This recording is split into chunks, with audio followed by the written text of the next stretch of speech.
Assalamualaikum and greetings to Dr. Maslinda as our first panel and Dr. Hanis as our second panel for Viva FIP presentation for today. My name is Kamara Hakim bin Mansur from Applied Microbiology course at UiTM Shah Alam. The title of my final year project is Isolation and Identification of Acanthamoeba Spp from Used Contact Lens. I am supervised under Dr. Tengku Izan Tengku Idris.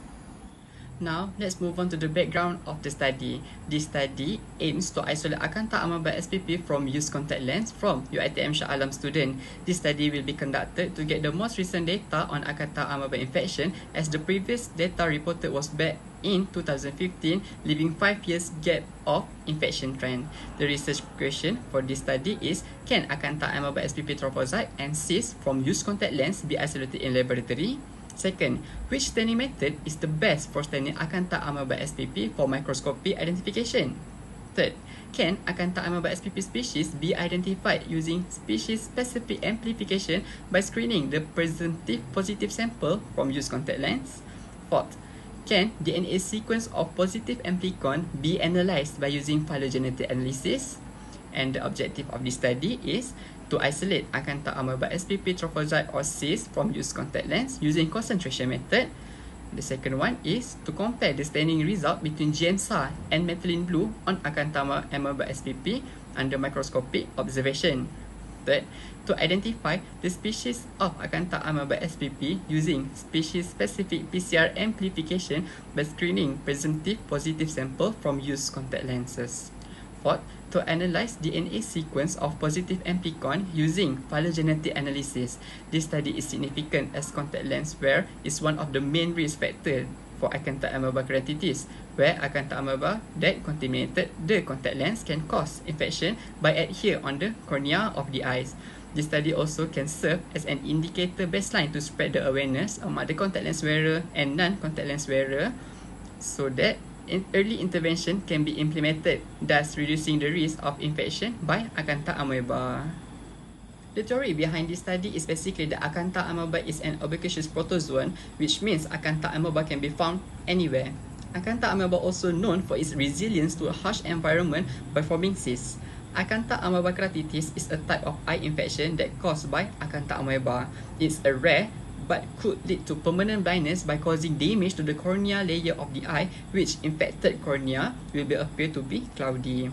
However, contact lens users is not a single factor that leads to blindness. Some of the major factors are wearing contact lens at extended period, poor personal hygiene, ineffective cleaning method of contact lens, and biofilm formation on the contact lens.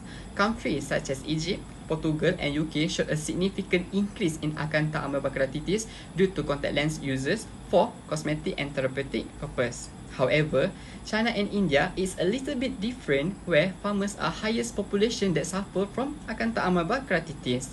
As in Malaysia, back in 2015, the population that being affected was prominent among women at range age of 19 to 46 years old associated with contact lens users.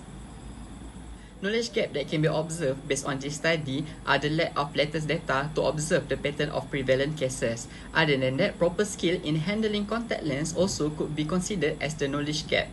Since the sample will be collected from the student, it is best to believe that the knowledge they have on handling contact lens is lesser compared to the professionals. The series of infection by Acanthamoeba initially started with the breaking down of the epithelial cells barrier of the cornea, invasion of Acanthamoeba at the stromal layer, and lastly, reduction of keratocyte cell. This condition will eventually triggering severe inflammatory response of eyes, such as photophobia. Prolong of this condition will later lead to blindness due to stromal necrosis of the corneas.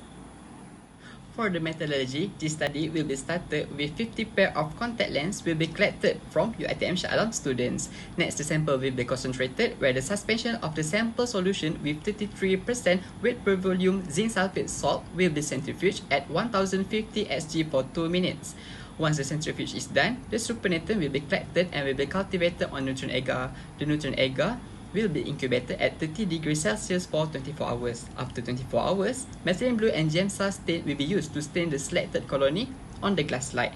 The glass slide will be observed under microscope for microscopic examination. from the same colony. The sample of the colony will be used for genetic material extraction. The genetic material will be undergo electrophoresis to ensure the presence of genetic material from the previous procedure. Extra genetic material extracted will proceed with nested PCR to increase the specificity of genetic sequence for Acanthamoeba. The PCR product then will undergo electrophoresis for the second time to identify the specific band for the Acanthamoeba. The band then will be purified for genetic sequencing to the third party. Once the genetic sequence was sequenced, it will be aligned using cluster W sequence alignment. The aligned sequence will be used in MegaSeq software to construct phylogenetic tree. The expected result from this study can be seen from two figures here. The first figure is Acanthamoeba under microscope observation, where A, B, and C is the active trophozoite cell, while D, E, F is the cyst of Acanthamoeba. The second figure here is nested PCR product, where it will be expected to have a clear band at 500 base pair. The challenges that will be faced in conducting this study is, first, is a rare occurrence to isolate Acanthamoeba Spp trophozoite cell right away from the sample. Second, nested PCR involving high cost would be a waste if genetic material cannot be detected from the sample.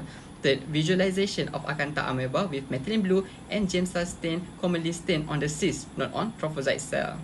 With that, I end my presentation with Assalamualaikum warahmatullahi wabarakatuh, and thank you, Doctor.